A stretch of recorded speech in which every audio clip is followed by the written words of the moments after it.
The observation begins. Zalari crouched on a thick tree branch, hidden behind its wide green leaves. Her golden eyes locked on the two humans sitting by the river. She pressed a clawed finger to the side of her helmet, activating the recorder. Her soft voice whispered into it. Day 3 of observation. The male and female human continue bonding behavior. No signs of post-mating aggression. Very unusual. Back on her home planet Carnix, things were very different. There, mating was not sweet, it was violent. The female offered herself, and the male accepted. Then, when it was done, the female was devoured. It was nature. It was life. Zalari had seen it happen many times. It was how her own mother died, eaten by her father after birthing Zalari. She had never questioned it, until now. The human male was supposed to be dangerous. He was large, strong, full of hormones. And yet, he smiled at his mate, he laughed, he gave her a flower, not claws, not teeth, a flower. Zalari's black-scaled tail flicked with confusion. What is this softness? She muttered. The human female suddenly leaned her head on the male's shoulder. No fear in her eyes, just peace. Zalari leaned forward, narrowing her eyes. Strange. She should be dead by now, or at least running. Then something happened that made Zalari's heart skip a beat. The human male gently kissed the female's forehead. Slowly, tenderly, Zalari's jaw dropped open. This is not mating, she whispered. This is something else. Something forbidden? She shifted slightly on the branch, but a twig snapped. Crack. The sound was small, but the male's head turned sharply. Zalari froze. Too late. He stood up, eyes scanning the trees. Zalari's muscles tensed. If he attacked, she was ready. Her claws could rip through armor. No male, alien or human, had bested her before. But then, the human male did something she didn't expect. He raised both hands in the air and smiled. Hey, he called. It's okay. I saw you there. You're not in trouble. Zalari blinked. What kind of trick was this? Her translator confirmed his words. The human stepped closer. Slowly, calmly. You hungry? He asked. Then he reached into a small bag and pulled out something, round and orange. A fruit? Zalari didn't move. She was trained for survival, not snacks. He gently placed the fruit on a rock and stepped back. It's sweet. Try it if you want. Then he turned around and walked back to his mate. Zalari stared at the fruit. She stared at the male. No claws, no chase, no threat. She climbed down, keeping low, her silver armor quiet against the forest floor. Step by step, she moved toward the rock. Her eyes never left the male. He wasn't looking at her anymore. He was laughing with his mate again. She reached out and picked up the fruit, sniffed it, took a small bite. Sweet, juicy. Her pupils widened. She whispered into her recorder again. Subject offered, food instead of dominance. No signs of attack. Possible peaceful species, more study required. But inside, something else was growing. Something she didn't say out loud. Fear. Because if everything she knew about mating, males, and survival was wrong, then what else about humans might change her? He smiled at the predator. Zalari didn't sleep that night. She sat on a thick tree root holding the half-eaten fruit in her clawed hand, staring at the stars above. Her mind, trained in logic and survival, was failing her. Why hadn't the human male attacked? Why did he smile at her? On Carnix, a smile was a threat, a warning to show fangs before a kill. But the human's smile felt soft, like sunlight, not lightning. Maybe, she muttered to herself. He didn't know I was a predator. She looked down at her armor, dark, spiked, made for war. No, he definitely knew. By morning, her curiosity had taken control. She returned to the river, watching from a closer spot. The human couple was gone, but the male, Eli, remained. He was sitting alone on a log, tossing small rocks into the water. Then he spoke. Out loud. "I know you're watching again," he said, smiling. Without looking up, Zalari's heart pounded. "You're not very quiet," he continued, still calm. "But that's okay. I left another fruit for you. Different one this time. Sweeter." She froze. Was he trying to lure her in, or was he really trying to be kind?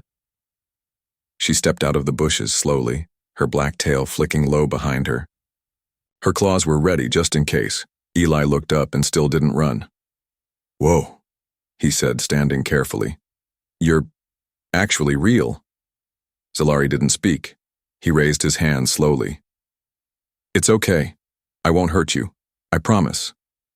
Zalari blinked. "Why?" she asked. Eli chuckled. "Because you look like you've had a rough day, and where I come from you offer kindness first." Zalari tilted her head. "Kindness before combat?" He nodded. "Yeah, that's kind of the human way." She stepped closer, armor shining, in the sunlight. "On my world, that's suicide." Eli grinned. "Then your world sounds exhausting." Zalari stared at him. This human didn't see a threat. He didn't see a monster. He saw someone lost, and that terrified her more than any weapon ever could. She sat on the edge of the log, a few feet away from him. Not too close. He passed her the new fruit. She took it. As she chewed silently, Eli spoke again. "I'm Eli. What do I call you?" Zalari hesitated. Giving her name felt vulnerable, but she answered anyway. "Zalari." He nodded with a smile. "Nice to meet you, Zalari." She didn't smile back, but for the first time in her life, she didn't feel like baring her teeth either, and that was the strangest feeling of all. The predator enters the den. Zalari had walked into enemy territory before, on warships, toxic moons, and beast-infested jungles. But never like this. Now she stood outside a small wooden shelter made by a human male, and her claws were shaking. Eli had invited her in, not as a prisoner, not as prey, as a guest. Zalari glanced at the open door. It wasn't even locked. There were no guards, no traps. "What is this?" she muttered. "Why so open?" Eli smiled from inside. "You coming in, or do you prefer trees forever?" She stepped inside slowly, every sense on high alert. Her eyes scanned the room. Soft light, strange tools, warm smells. No weapons, no cages, no bones. Eli offered her a chair. Zalari refused and stood by the wall instead, arms crossed. He chuckled. "Suit yourself." He moved to a black metal object and pressed a button. It beeped and suddenly music filled the room. Soft sounds, slow rhythm. Zalari's ears twitched. No command, no warning, just emotion in sound. "What is this noise?" she asked, tilting her head. "Music," Eli replied. "It helps calm the mind." Zalari almost laughed. Calm?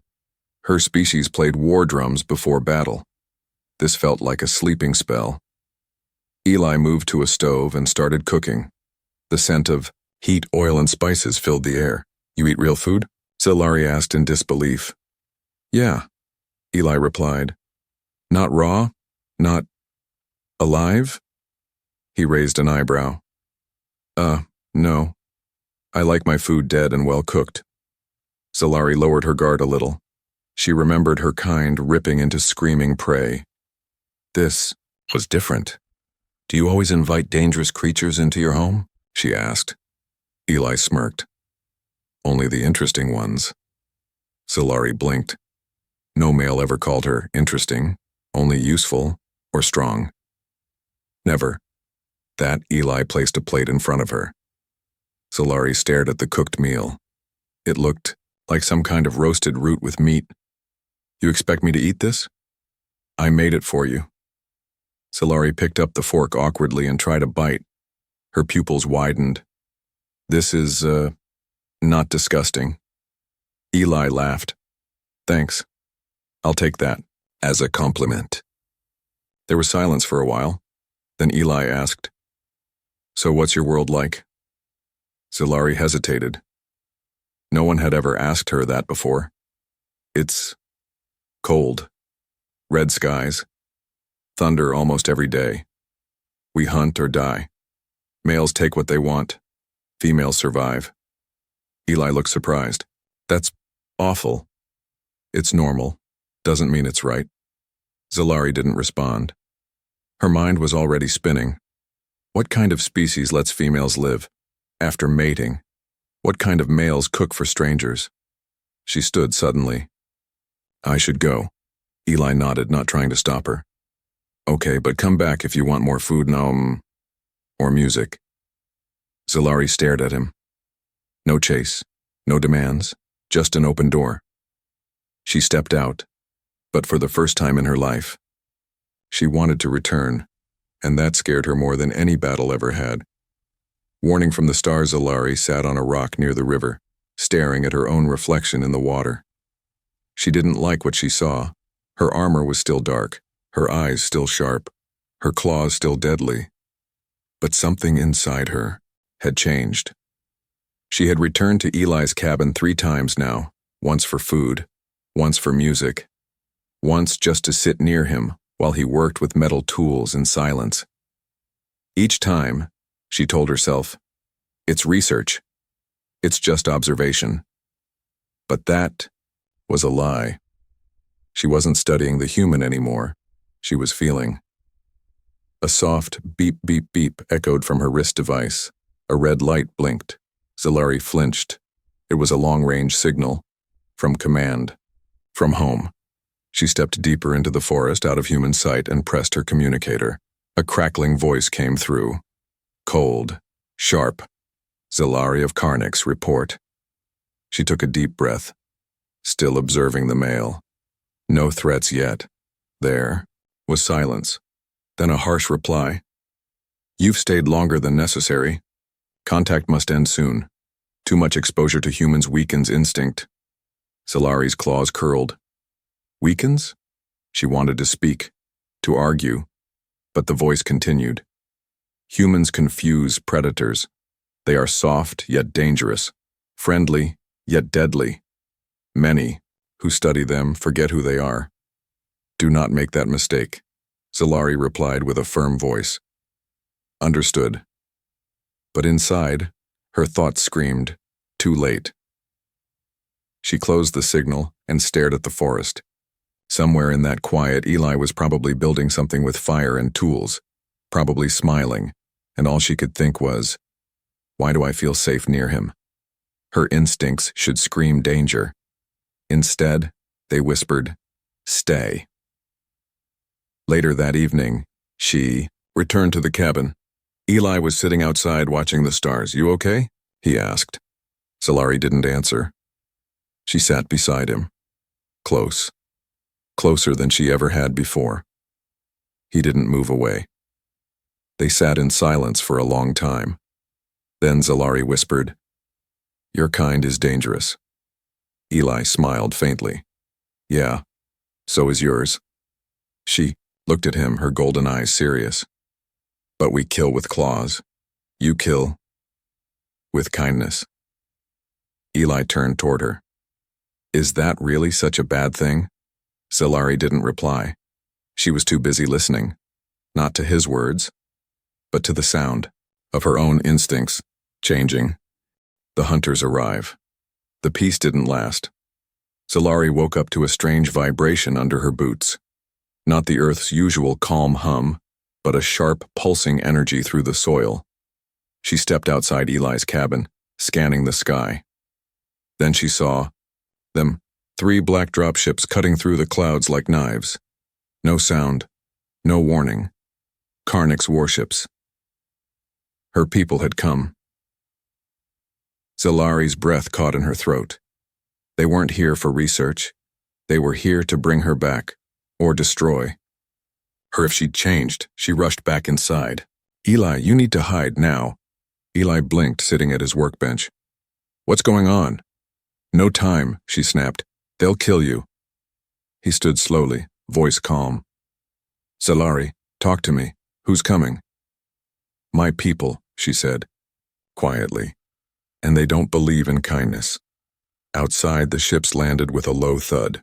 The doors opened, and 4 armored Karnix warriors stepped out, tall, horned, clawed, faces hidden behind red helmets.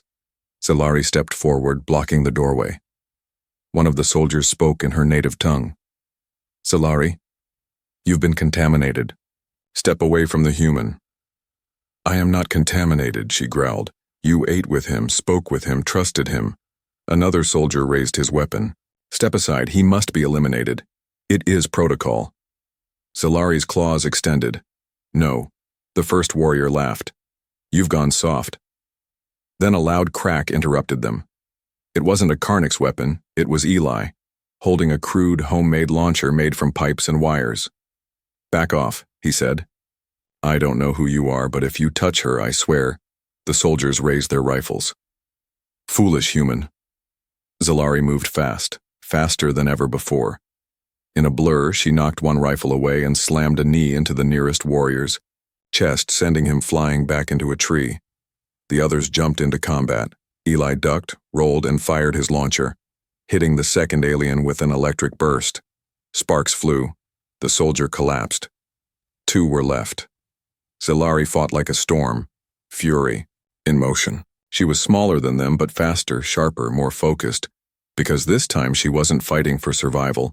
She was fighting for someone who never saw her as a monster. Finally, the last soldier retreated, dragging his wounded brother. We'll report this, he hissed. You are no longer Karnix, you are broken. They vanished into the trees. The ships rose and disappeared into the sky. Zalari stood over the fallen leaves, chest rising fast, armor cracked. Eli stepped beside her. You okay? She turned to him. You fought beside me, she said softly. Why? He shrugged. You needed me. Zalari looked at the sky, heart pounding. She had made her choice, and now she was in exile. The instinct, shatters, the cabin was quiet, too quiet. Zalari stood in the middle of the room, helmet off, staring at her reflection in a cracked mirror Eli had picked up from an old human store. Her eyes, once sharp like a predator's, looked tired, confused, alive. She touched. The crack on the mirror's surface, it reminded her of herself. Broken, but still standing. Eli walked in holding a first aid kit. Sit down. You're still bleeding. I'm fine, she said. You're not, he replied. Even you need help sometimes. Zalari sat without arguing.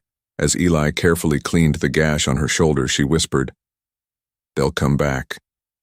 I figured, he said softly. They'll send more. Not just soldiers. Hunters. Judges. Maybe even my birth father. Eli stopped. That bad, huh? She nodded. He once tore apart 3 traitors with his bare hands. For smiling during training. Eli stared at her. You were raised in hell. Zalari looked away. It made me strong. But it made you lonely too. Those words hit deeper than any blade. She stood up and walked outside, eyes scanning the stars. Somewhere out there, her homeworld glared at her. Waiting. Angry. She pressed her communicator. A voice answered instantly, cold and sharp. Speak. Zalari, I'm not returning. Silence. Then, you are Karnix. You don't get to choose. I already chose, she said. I chose the fire over the ice, kindness over fear, a home that lets me breathe. You are broken. No, she replied. I'm becoming.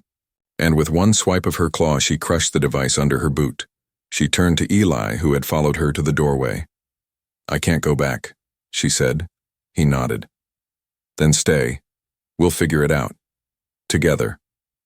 She stared at him, this human who never hunted her, never claimed her, never feared her. He just accepted her. She stepped forward. closer than ever before. Her clawed hand reached for his. He didn't flinch. "I was trained to kill anything that made me feel weak," she whispered. "And now?" he asked. She looked into his eyes. "Now I know. This isn't weakness. It's freedom." Above them, the stars watched quietly, and somewhere, the galaxy trembled. Because a Karnix warrior had done the unthinkable, she chose to love, not to dominate. Her final report, the message was short, but it echoed across stars. Zalari stood in the center of an old Earth communications tower Eli had repaired just for this. Just for her. The dish pointed to the sky, and her voice had already been sent, not just to Karnix, to the whole Galactic Science Council.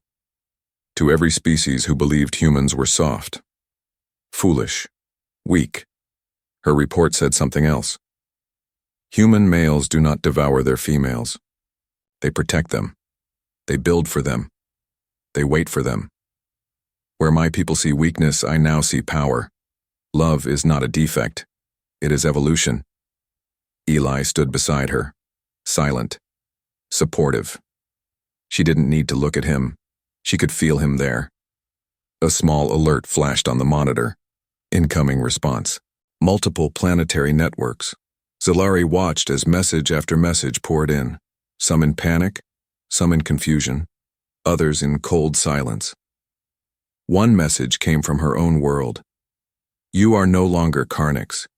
You are dead to us." Another came from a peaceful race called the Talari. "We never understood the humans, now we must." And another, "What you described, we didn't know it was possible." Zalari turned to Eli. "They'll come eventually." He nodded. "Then we'll be ready."